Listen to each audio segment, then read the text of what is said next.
Thank you. Next speaker, Sri Syed Nasir Hussain ji. It's your maiden speech, so take 15 minutes. Sir thank you sir. Sir हमारे देश के लोग इस बार के budget को लेके बहुत उम्मीदों के साथ इंतज़ार कर रहे थे सर, क्योंकि इस बार का बजट एक बैकग्राउंड में प्रेजेंट किया जा रहा था। और वो बैकग्राउंड क्या था सर? वो बैकग्राउंड ये है कि GDP all time low, food inflation highest in the last 6 years, investment growth lowest in the last 17 years, manufacturing lowest in the past 15 years, private consumption lowest in the last 7 years, tax growth lowest in the last 20 years.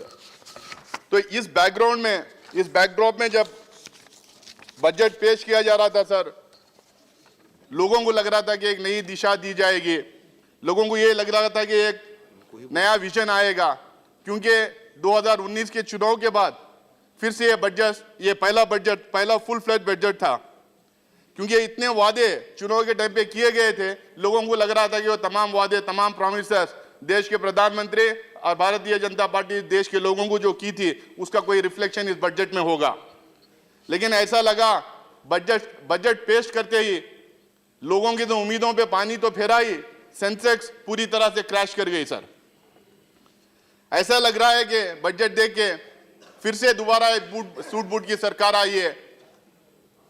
Corporate sector को मदद करने की बात हो रही है। 1.5 लाख करोड़ की छूट दी गई है। सरकार गरीब लोगों के ऊपर कॉन्सेंट्रेट करने के बजाय फिर से दोबारा कॉर्पोरेट सेक्टर के ऊपर कॉन्सेंट्रेट कर रही है। अभी बीजेपी के एक स्पीकर कह रहे थे कि फेक डेटा दे रहे हैं। सारी दुनिया भर पता है कि कौन फेक डेटा देते हैं, किस तरह से फेक डेटा फैलाया जाता। यहां तक कि सदन में खड़ा होकर झूठ, अलग अलग इश्यूज पे झूठ बोला गया है। दुनिया भर के संस्थाएं अलग अलग डेटा, अलग अलग आंकड़े दिए हैं, जिसके चलते आज इकोनॉमी का जो स्लो डाउन है, इकोनॉमी का जो स्लो ग्रोथ है, सारी दुनिया की यूनिवर्सिटीज में, सारी दुनिया में चर्चे हो रहे हैं। जो 45 साल में पहली बार ऐसा हुआ कि गरीबी बढ़ी है सर। पहली बार ऐसा हुआ कि गरीबी बढ़ी है। 3 करोड़ लोग बीपीएल में ऐड किए गए हैं। अरे बार बार जो कहते हैं मनमोहन सिंह की सरकार, बार बार जो कहते हैं कि यूपीए की सरकार, उन 10 सालों में हम लोगों ने 14 करोड़ लोगों को बीपीएल की रेखा के नीचे से बीपीएल के ऊपर की रेखा में, एपीएल में हम लोगों ने डाला था। आज ये लोग जो कह रहे हैं कि टैक्स पेयर्स बढ़े हुए हैं, टैक्स पेयर्स कहां से बढ़े थे? क्योंकि उस टाइम पे जो काम हुआ था, उस टाइम पे जो बीपीएल से उठा के एपीएल में जो लोगों को डाला गया था, वहां पे टैक्स पेयर्स बढ़े हैं। माननीय नासिर हुसैन जी, आपकी सूचना के लिए झूठ शब्द अनपार्लियामेंट्री हो। जी सर, इसलिए कृपया पार्लियामेंट्री शब्दों का ही सत्य से दूर है सर, सत्य से दूर है। पार्लियामेंट्री शब्दों का ही इस्तेमाल करिए। जी। गरीब के लिए जितने प्रोग्राम्स थे उसमें भारी कटौती होने की वजह से ऐसा लग रहा है सर कि हमारा एक स्लोगन एक जमाने में हुआ करता था कि गरीबी हटाओ। आज ऐसा लग रहा है कि इनका स्लोगन है गरीबों को हटाओ। अब ऐसा भी लग रहा है कि जितना भी कॉर्पोरेट सेक्टर की भलाई हो रही है, जितना भी उनको फायदा पहुंच रहा है, ये गरीब लोगों के प्रोग्राम से कटौती ही नहीं, बल्कि लग रहा है ऐसा है कि जो गरीब लोग यहाँ के अमीर लोगों को, यानी कि कॉर्पोरेट सेक्टर को जो हम पाल रहे हैं। इन्फ्लेशन की तो कुछ कहना ही नहीं है। महंगाई जिस तरह से, चाहे प्याज हो, दाल हो, जितने भी एसेंशियल आइटम्स हो, डीजल हो, पेट्रोल हो, गैस हो, जिस तरह से आसमान छू रही महंगाई। अब तो कोई प्याज के माले पहन के या सिलेंडर लेके जंतर मंतर पहुंच नहीं रहा। यूपीए के जमाने में इंटरनेशनल क्रूड ऑयल के दाम बढ़ते भी थे, उसके बावजूद यहाँ पे अगर 20 पैसे, 1 रुपया 8 आने भी अगर रेट बढ़ जाता था, तो हमारे बहुत सारे मित्र आज मंत्री बन गए हैं। उस जमाने में प्याज के माले पहन के सिलेंडर लेके जंतर मंतर पहुंच जाते थे। लेकिन आज कोई अगर धरना प्रदर्शन करता है महंगाई के खिलाफ, उनके ऊपर लाठी बरसाई जाती है। सिर्फ जंतर मंतर पे नहीं, आजकल यूनिवर्सिटीज में भी घुस के स्टूडेंट्स एजिटेट करते हैं, उनके ऊपर गाली भी बरसाई जाती है। और हमारे यमोए जो यहाँ बैठ के मुस्कुरा रहे हैं, उन्होंने जो है गोली मारो सालों को बोले थे, 2 लोग जो है बंदूक लेके निकल गए गोली मारने के लिए।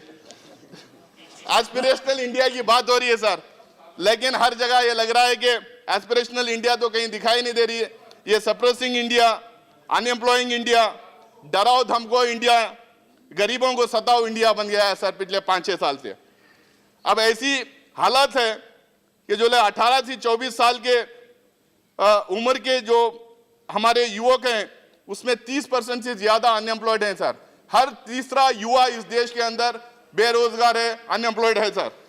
अब एजुकेशन पे, अभी कोई एजुकेशन की बात कर रहे थे, मैं देख रहा था, खासकर हायर एजुकेशन पे जितना कम खर्च किया जा रहा है, जितनी कटौती हो रही है, रिसर्च पे जितनी कटौती हो रही है, यहाँ पे आजकल ऐसे हाल हो गया है कि state is abandoning itself, state is running away from education, running away from its responsibility of funding higher education in this country sir।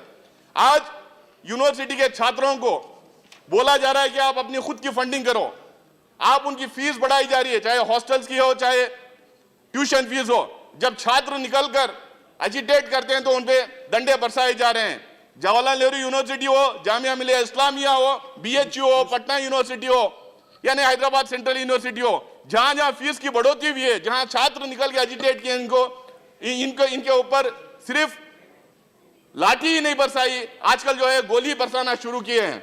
अगर कोई एजिटेट करता है तो उनको अलग अलग नाम से आजकल बुलाया जा रहा है, नए नए नाम कॉइन किए जा रहे हैं। जो अपनी फीस की बढ़ोतरी के खिलाफ एजिटेट कर रहा है उसको आज अर्बन नक्सल कहा जा रहा है, उसको एंटी नेशनल बुलाया जा रहा है, कोई टुकड़े टुकड़े गैंग बना दे रहे हैं। और यहां तक कि हमारे होम मिनिस्टर ने बोल दिया भाई ये टुकड़े टुकड़े गैंग है जवाहरलाल नेहरू यूनिवर्सिटी में, उनको पनिश करना चाहिए। उसके बाद 30 गुंडे जो है लाठी और आयरन रॉड्स लेके यूनिवर्सिटी में पहुंच गए उनको पनिश करने के लिए। अगर ये इनकी नाकामियों की वजह से जिस तरह के ये स्टेटमेंट्स दे रहे हैं, जिस तरह से डाइवर्सनरी टैक्टिक्स ये अपना रहे हैं, उससे एकदम साफ आगे इनको खुद लग रहा है कि 2014 में और 2019 में चुनाव के टाइम पे जितने भी इन्होंने प्रॉमिसेस किए थे, जितने भी वायदे किए थे, कोई भी पूरे कर नहीं पा रहे हैं। इसी की वजह से चाहे वो CAA हो, NRC हो, NPR हो, जिस तरह से लेके आके ये डाइवर्जन इस देश के अंदर करना चाह रहे हैं, जिस तरह से हम लोगों का अटेंशन डाइवर्ट करवाने की जो कोशिश कर रहे हैं, इससे एकदम साफ है। एग्रीकल्चर सेक्टर में किसान को तो जितने वादे किए थे, जितने उनको वायदे किए थे, एकदम साफ है कि जो हम उसके ऊपर जो स्पेंडिंग है, PM किसान योजना इनकी, अभी कोई कह रहा था कि हम लोगों ने डायरेक्ट ट्रांसफर में इतना कर दिया करके 75,000 करोड़ रुपए प्रॉमिस किए गए थे, लेकिन सिर्फ 54,000 करोड़ रुपए उनके अकाउंट में डाला गया, सिर्फ 54,000 करोड़ रुपए उनके ऊपर खर्च किया गया। अभी टोटल आउटले एग्रीकल्चर के ऊपर 1,38,000 करोड़ पिछले बजट में बोला गया था, उससे 30,000 करोड़ रुपए कम खर्च किए गए हैं। अब इस बार की बजट में 1.42 लाख एस्टिमेट्स है, लेकिन मुझे नहीं लगता कि उतना खर्च होंगे, क्योंकि पिछले बार ही 30,000 करोड़ रुपए खर्च कम किए हैं। इनके हर सेक्टर में अगर देखा जाए, चाहे वो इनकी एस्टिमेट या तो इनकी एस्टिमेट प्लानिंग इनकरेक्ट है, सही तरीके से एस्टिमेट प्लानिंग कर नहीं कर पा रहे, या नहीं तो इनकी जुमलेबाजी है, क्योंकि एस्टिमेट कुछ कहता है, खर्च खुद करते हैं ये लोग। बजट के टाइम पे बड़े बड़े वादे करते हैं, लेकिन एक्चुअल जब खर्च की बात आती है तो they are way behind it sir. MNREGA में इस बार में फिर जो है 10,000 करोड़ कम किए हैं, जहां पे लगातार डिमांड बढ़ रहा है रूरल एरियाज में, कि मनरेगा में डिमांड लगातार बढ़ रहा है, लेकिन ये पैसे यहाँ पे कटौती करते जा रहे हैं। फर्टिलाइजर्स में 80,000 करोड़ से 71,000 करोड़ हो गया, यानी कि 9,000 करोड़ इसमें कम किए हैं। फूड सब्सिडी में ये 1,84,000 करोड़ रुपए पिछली बार दिया गया था, लेकिन शॉर्टफॉल जो है 75,000 करोड़ उसमें है। अब स्टेट्स को जिस तरह से पैसा दिया जा रहा है सर, पिछली बार 8.9 लाख करोड़ एस्टिमेटेड था, लेकिन जितना 6.5 लाख करोड़ उसको दिया गया है। आखिर कौन सा ऐसा रीजन है इतना कम दिया गया है? इससे साफ जाहिर है कि जितना टैक्स कलेक्ट करना चाहिए था, जितना टैक्स कलेक्ट करना होना चाहिए था, उतना टैक्स कलेक्ट नहीं किया गया। टैक्स इसलिए कलेक्ट नहीं किया गया सर क्योंकि जो है इकोनॉमिक ग्रोथ कम है, ये टैक्स कलेक्ट नहीं कर पा रहे और स्टेट्स को दे नहीं पा रहे, खासकर साउथ इंडियन स्टेट्स को। कई जगह पेपर्स में भी आया है, कई जगह बहस भी हुई है कि साउथ इंडियन स्टेट्स को काफी पैसा कम दिया गया है। अगर अब इनको ये एड्रेस करना चाहिए कि आखिरकार ये इकोनॉमिक ग्रोथ कम क्यों हो रहा है, टैक्स कम क्यों कलेक्शन हो रहा है, इनके एस्टिमेट्स से कम क्यों खर्चा हो रहा है करके। अब इसके लिए अगर अगर इसके लिए हमारे एसेट्स बेचना शुरू कर दें, प्राइवेटाइजेशन करना शुरू कर दें, ये लोग तो हेल्थ में तो पीपीपी मॉडल आज लेके आए हैं, हो सकता है कल सारे हमारे हॉस्पिटल ये बेचना शुरू ना कर दें। एयरपोर्ट्स तो बेच दिए हैं, इंडियन रेलवेज को प्राइवेटाइज करने जा रहे हैं, लगता है कल जो है अंबानी या अदानी जो है रेलवेज भी चलाने लगेंगे। LIC को प्राइवेटाइज करने जा रहे हैं, इसमें तो एकदम साफ लग रहा है जब जिंदों को तो चैन से जीने के दे नहीं रहे हैं, मरने के बाद भी उनका पीछा नहीं छोड़ने वाले हैं। ये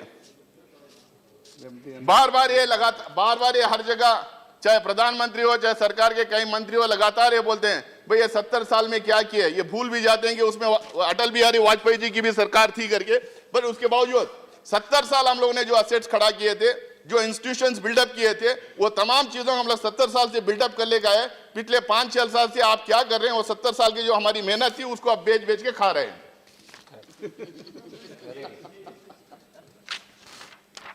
सर 5 ट्रिलियन इकोनॉमी, मैं उसमें ज्यादा बोलना नहीं चाहूंगा क्योंकि पिछली बार चिदम्बरम साहब 5 ट्रिलियन इकोनॉमी कैसा ग्रेजुअली और नेचुरल कोर्स में, नॉर्मल कोर्स में कैसा 5 ट्रिलियन इकोनॉमी बन सकती है करके उन्होंने बहुत क्लीनली हम लोगों को समझाया था। वो क्लियरली समझाया था, लेकिन जिस तरह से जिस रफ्तार से हम लोग बढ़ रहे हैं, इसमें अगर 9 GDP इस साल और अगले 4-5 साल लगातार अगर नहीं होगा तो 5 ट्रिलियन इकोनॉमी के आसपास हम लोग कहीं पहुंच नहीं पाएंगे। कहीं दूर दूर भी 5 ट्रिलियन इकोनॉमी दिखाई नहीं दे रही है। इसलिए ये तमाम लोगों में फ्रस्ट्रेशन आया है, इसलिए इस तरह के बयानबाजी चल रही है, इसलिए ये देश भर में हमारे युवाओं को, हमारे छात्रों को, हमारे गरीब जनता को जो हम लोग भड़काने के लिए भड़काऊ भाषण कर रहे हैं। अब इनको ये आज रिजल्ट आया है, उसमें इनको जितना भी ये कोशिश कर लिए बांटने की, ठीक है हम लोग को कुछ नहीं मिला उसमें अलग बात है, लेकिन जितना भी ये बांटने की कोशिश कर लिए इसके पक्ष में और उसके पक्ष में, लेकिन जनता पे जवाब दे दी क्योंकि ये भड़काऊ भाषण आप बांटने की राजनीति नहीं चलेगी करके।